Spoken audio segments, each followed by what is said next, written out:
Hey everyone, it's Horror Free for All, better known as Goosebumps Completionist, and I hope you're doing well today. So I have here a much overdue movie versus novelization face-off, and we're going to be looking at Goosebumps 2, aka Goosebumps 2 Haunted Halloween, aka Goosebumps Haunted Halloween. And we're going to be facing off the movie versus the novelization. Now, it's been a while, and many people might not know that I've already reviewed this because I did a co-review and a collab with two of my buddies, the Horrorlander and the Goose Block, a while ago, where we talked about both movies. And I think I might have lowballed Goosebumps 2's movie, and that I might have given like a 4 out of 5 stars. But recently, I've rewatched the movie. I've thought long and hard about my opinion, and I would honestly probably give this movie now a 4.6 out of 5 stars, which is a minus. So that's my updated score, and that's where I'll leave it. The novelization here, I gave this a 5 out of 5 on an enjoyability basis, which is going to be how I'm going to kind of go into comparing these because, in the review, I'm kind of looking at the supplementary aspect to the novel. Here, I'm looking at the enjoyable things. This, I think, is a perfect Goosebumps book. Easy top 10 Goosebumps book of all time for me. I love this thing. It was incredible. So it might seem like a runaway, which one I think is better. But in these, I guess, movie versus novelizations or book versus episodes or what have you, face-offs, that reminds me, I think I have to do one for Pumpkinhead now. Stay tuned for that. I like to run down certain criteria to just compare the two to see which one I think did some things better, some things that I think that are, I guess, equally worthy, or maybe something that was less than stellar compared to something else that I'm comparing it to, right? And I go over factors such as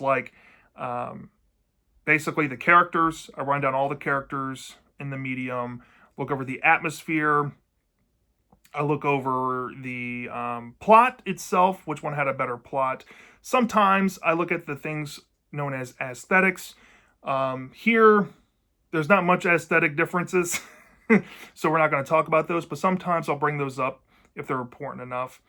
Then we look at the overall climax, the ending, and sometimes I'll include some things if I want to, like pace or tone or something like that, and I won't be including those either as well. So, with that being said, let's get into Goosebumps 2 here. So, starting off with the characters, we do have a fun cast here to go over. I guess we'll start from the top with the leading girl of the story in either version you go down in here.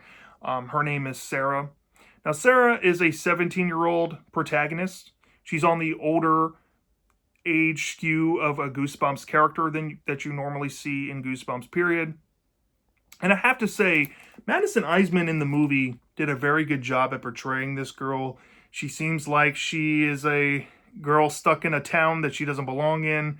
She has bigger dreams. She wants to go to a prestigious school to, follow her passion, which is creative writing. She is a teenage girl, so she has a love interest who kind of screws her over. So she has a lot of versatility in the beginning of the story where she can't write her college acceptance, essay, or, she catches her boyfriend cheating on her. And then coupled with that, she has to be stuck babysitting, her brother and his best friend on a holiday with this dummy come to life running amok in her family. So she's been dealing with a lot in the movie, and for as short of a time that we do get to spend with her, I feel like she's a serviceable character in the movie. The novel basically does her the same amount of justice, if not a little bit better, with an added kind of monologue. I say that kind of adjective because this novel here is third person written. So while it's not the deepest thing ever, I do feel like we get more of her character that we got in the movie in the book, surprisingly. So for that, for Sarah, I'm going to give the edge to the book here. but it's by a narrow margin, not by much. So yeah, moving on to the next character, we have the little brother Sonny. Sonny, he is the science geek. He's into the town of Wardenclyffe's history with this Nikola Tesla tower that they have in town, and he's decided to enter a science fair by building his own model of it. And both versions of the story, you're going to get that. I think there's like a bonus scene in the novel that you don't really get in the movie in the beginning with him like shutting his family's house power down and stuff like that. But other than that, I think Sonny's pretty comparable here. Now, he does have some more moments in the book that is pretty scary. One's involving baby spiders and one's involving his hands being stabbed by these gummy bears and blood being drawn from his hand, which is brutal. So for that alone, if I had a preference for Sonny, I think the material that he's given is better in the book. So I'm going to have to go with the book here. Now for the friend Sam, Sam is the tag-along friend of the story. He runs a junk business and ropes Sonny into the situation where they end up crossing paths with Slappy. Sam, he's hilarious in both versions here. He has a funny joke that I think wasn't in the movie in the book. But for the most part, I would say he's relatively the same. He serves the same purpose, same function. So for Sam, I'm going to tie it here.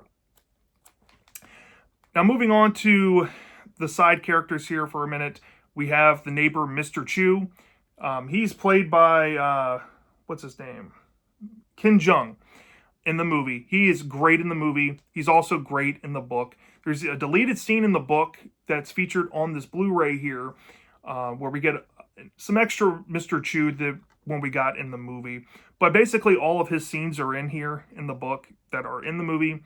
And the bonus thing really doesn't add much, I would say.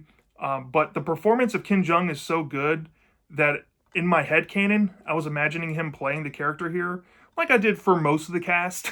Sometimes I go a little bit weird and I decide to recast in my head when I read these kind of things.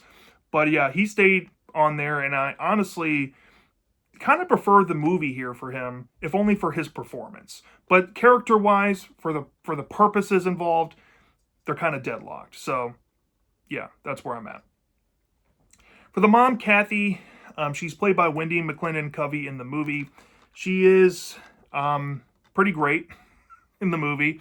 But I do think that in the novel, especially near the end of the story here, we get more of her character that she becomes in a fun way. And I think overall she serves the same purpose as her movie counterpart. But because of the added things that the novel adds, I'm actually going to give Kathy to the book here. Walter, the manager, kind of same boat as Sam. Really no preference, serves the same purpose, even though I think the movie gave him a little more focus and a little more to do, surprisingly. I will just kind of deadlock Walter here because still same purpose. We have Tommy, the bully of Sonny and Sam and his cronies. I think the book, surprisingly, hits a little bit better than his character in the movie. But they still serve the same functional purpose. So for that, I guess I'll tie those as well. When it comes to Tyler, the boyfriend, I think the novel actually adds a scene with him that makes him a little more frustrating. Surprisingly enough. So when it comes to Tyler, I shockingly might give it to the movie here. I mean, he's still that jerk, cheater boyfriend, treats Sarah like crap. So he's not likable. But if I had a preference, it would be the movie. Now, with that being said, when it comes to Slappy, and I guess I'll incorporate all the monsters that come to life in the movie as well as one whole thing. Which do I think is better? Well, Slappy, he's played by Jack Black. I think he's voiced by Jack Black in the movie, I want to say. Still, or maybe they hired somebody else. I'd be shocked because Jack Black actually comes back and reprises his role as R.L. Stine in the movie. But I digress. Slappy is very serviceable in either version you go down here. He's looking for a family. He has these powers that are reminiscent to Dummy 3's episode from the classic 90s show. He has a motivation that's kind of similar to Bride of the Living Dummy, except a little better. And stuff that he does is very big-brained. He's playing 4D chess instead of checkers with these kids, I guess. And yeah, I don't know what else to say there. I mean, Slappy's on his A game. One of his best outings in either version you're going to find of the character, in my opinion. But, the monsters that he brings to life also matter in this because this is his quote unquote family that he creates. And I think, coupled with that and some, I guess, differences in how they handle Slappy in the climax, I'm going to actually give it to the novel here. I think what they do to Slappy in the climax is way better than what they did in the movie. I think it's more hardcore. I'll just leave it there, involving how he's handled and defeated.